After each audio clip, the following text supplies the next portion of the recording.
Assalamualaikum students, how are you all? I hope you are all fine. Stay home and stay safe. Today we are going to read the unit number 9, The Fox and the Crow, यानी लूमड़ और कौवा. So open your book at page number 44. First I will tell you something about this unit. The moral of the story is that greed is a curse, यानी लालच बुरी बुला है.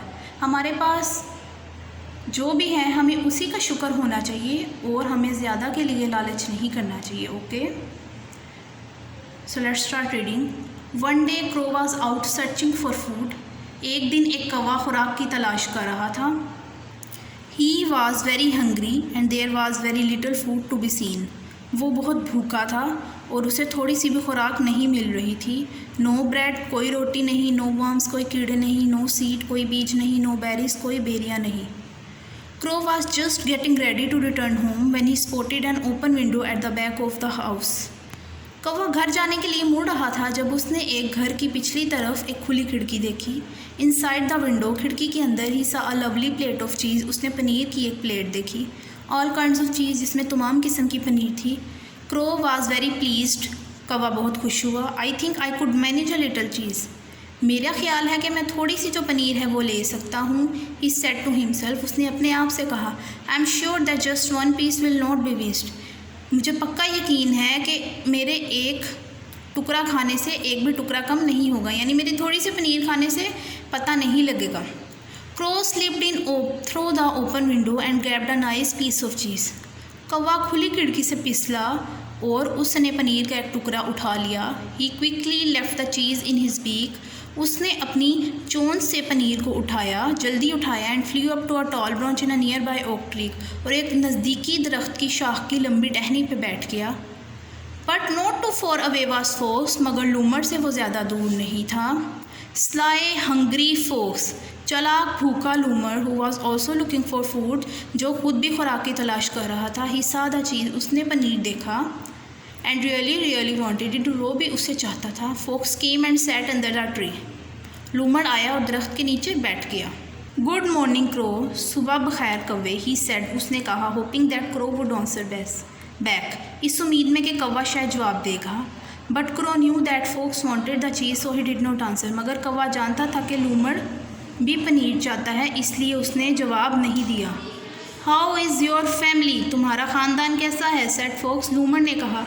But crow still did not answer, मगर कौवे ने फिर भी जवाब नहीं दिया. Crow just sat with the cheese in his mouth looking at fox, कौवा अपने मुंह में पनीर लिए लूमड़ को देखता रहा.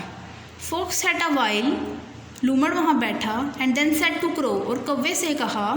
आई have never heard you singing, मैंने तुम्हें कभी गाते नहीं सुना कौवे.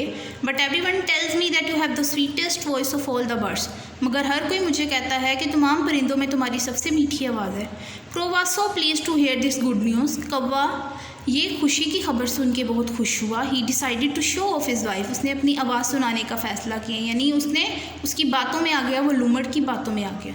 का सेड क्रो, कौवे ने कहा का. And as soon as he opened his beak to sing, और जैसे ही उसने अपनी गाने के लिए अपनी चोंच खोली. The cheese fell to the ground, पनीर ज़मीन पर गिर गई. फोक्स ग्रिन्ड एंड सेड, लूमड़ ने दांत पीसे और मुस्कुराया और कहा. Maybe you have a good voice, हो सकता है तुम्हारी अच्छी आवाज़ हो.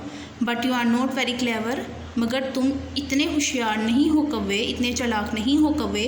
Focus then grab the cheese and run away, लूमड़ ने पनीर को उठाया और भाग गया. यानी इस कहानी में आपको ये बताया गया है that greed is a curse and be thankful for what you have, यानी कि अपनी जो चीज़ होती है उस पर शुक्रगुजार करना चाहिए और ज़्यादा लालच में नहीं आना चाहिए और दूसरों की बातों में नहीं आना चाहिए, इससे हमारा ही नुकसान होता है. Okay, I hope you have understood it.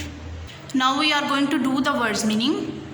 The first word is spotted, it's English meaning is freckled and Urdu meaning is दागदार. The second word is manage, its English meaning is administer and Urdu meaning is इंतज़ाम करना. The third word is missed, its English meaning is slip and Urdu meaning is खो देना. The fourth word is snatch, grabbed, its English meaning is snatch and Urdu meaning is छीनना. The fifth word is sly, its English meaning is clever and Urdu meaning is चालाक.